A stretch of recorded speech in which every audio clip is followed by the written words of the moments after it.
Hello বন্ধুরা, career space YouTube চ্যানেলে আপনাদের সকলকে স্বাগত জানাই। আশা করি আপনারা সবাই ভালো আছেন। আজকে এই মুহূর্তে শিক্ষক নিয়োগ সংক্রান্ত যে সবচেয়ে গুরুত্বপূর্ণ আপডেট উঠে এসেছে, বিস্তারিত সেই সম্পর্কে আলোচনা করব। তাই ভিডিওটি অবশ্যই শেষ পর্যন্ত দেখবেন নিয়োগ সংক্রান্ত অনেক নতুন নতুন আপডেট পাওয়ার জন্য। বন্ধুরা, শিক্ষা সংক্রান্ত ও চাকরি সংক্রান্ত সমস্ত রকমের লেটেস্ট আপডেট আপনারা এই চ্যানেলে পাবেন। তাই চ্যানেলটি এখনই সাবস্ক্রাইব করে রাখবেন এবং পাশে থাকা বেল আইকনটিকে অবশ্যই প্রেস করে রাখবেন পরবর্তী সমস্ত রকম লেটেস্ট আপডেটগুলো সবার আগে পাওয়ার জন্য।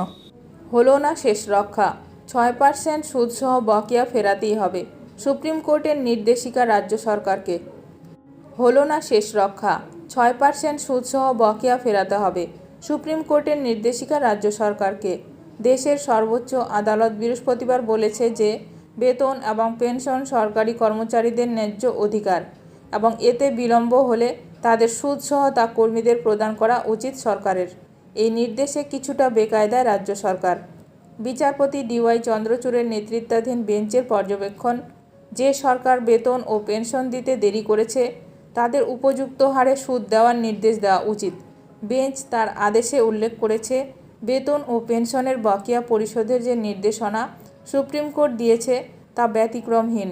পরিষেবার জন্য সরকারি কর্মচারীদের বেতন প্রাপ্য, অন্য কথায় বেতন কর্মচারীদের ন্যায্য অধিকার এবং তাই তা আইন অনুযায়ী প্রদানযোগ্য।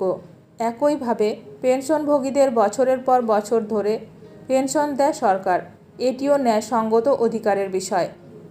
বকেয়ার দাবিতে সুপ্রিম কোর্টে মামলা করেছিলেন অন্ধ্রপ্রদেশ হাইকোর্ট প্রাক্তন জেলা ও দায়রা জজ। তার দায়ের করা জনস্বার্থ মামলাটি মঞ্জুর করে সুপ্রিম কোর্ট।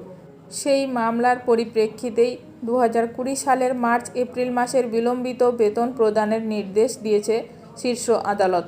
সঙ্গে বার্ষিক 6% হারে সুদ এবং 2020 সালের মার্চ মাসের বিলম্বিত পেনশন একই হারে সুদ প্রদান করতে বলা হয়েছে সরকারকে।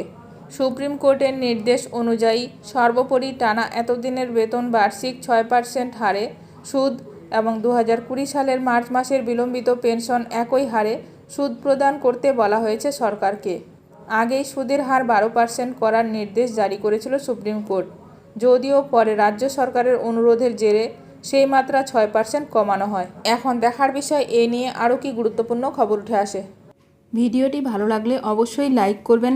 আজকের ভিডিওটি এখানেই শেষ করলাম। নতুন কোনো আপডেট নিয়ে দেখা হবে নেক্সট ভিডিওতে।